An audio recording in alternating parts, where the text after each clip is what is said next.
Resembling a vast flying stick insect, the Solar Impulse HB-SIA slowly takes off from a Swiss airbase. It's built mainly with carbon fibre, has a wingspan of over 64 metres. That's as big as an A340 airliner. This spindly-looking solar-powered plane weighs the same as a medium-sized car. Its mission? To fly non-stop for 24 hours, powered by rays of the sun. It was very special, you know, that's a moment I think that everybody has been waiting for since now almost 7 years. And thinking about it, I don't want to say every day, but almost, and that's a very, very important milestone for the project.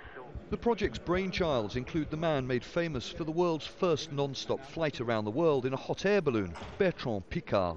Everybody was ready, the takeoff was perfect, weather conditions seems extremely good, technology works, until now. So we have to cross fingers because it's clear that it's pioneering stuff. It's not something with certainties. The project's been far from plain sailing. The planned takeoff was delayed last week after vital communication technology failed. The aircraft has 12,000 solar cells built into its wings. It's designed to slowly ascend throughout the day, charging its batteries for the night flight. If successful, the project's proposed budget of $94 million could build a similar aircraft, which will attempt to fly around the world without fuel in 2012. All calm in the skies after takeoff, and high hopes for this aviation first. Charles Stratford, Al Jazeera. It's just a terrific story, isn't it? Let's get a news update on where this plane is now. Speak to the man behind the mission, Dr. Bertrand Piccard, who's president and CEO of Solar Impulse, which is the company launching the flight. Dr. Piccard, welcome to the program. Well, fill us in. Where is it and how's it getting on? So up to now, everything is extremely positive.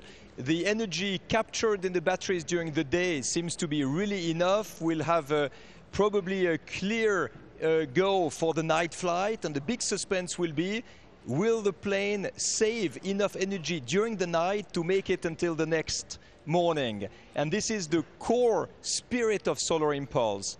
The new technologies have to be able to save energy, and not only for our plane, but everywhere in the world.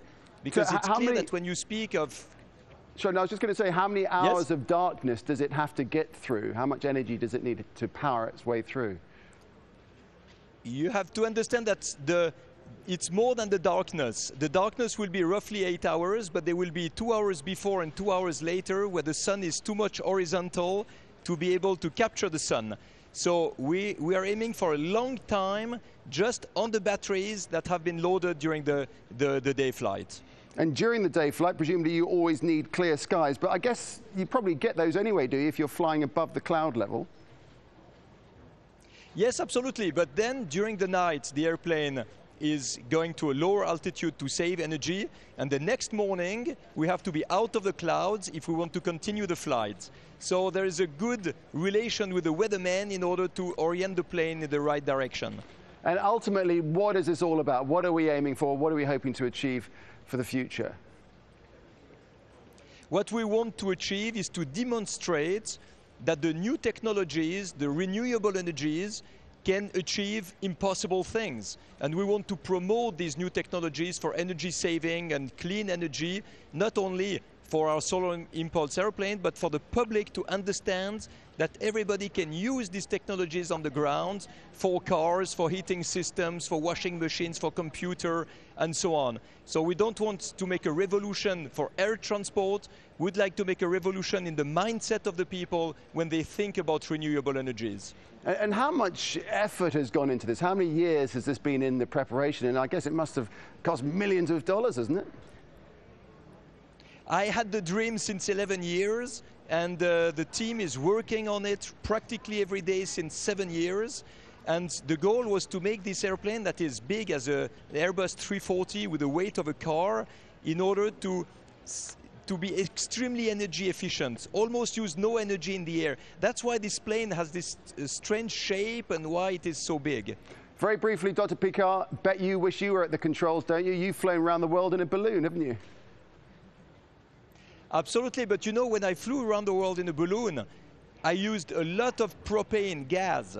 And when I landed, there was 40 kilos left out of the 3.7 tons from the start. Okay, Dr. So Piccard, I'm sorry, we've run out of time. We will have to leave it there. Exactly. We wish you well with the flight. Okay. Thanks very much. Stay with us here on Al Jazeera. Thank you very much. Thank you.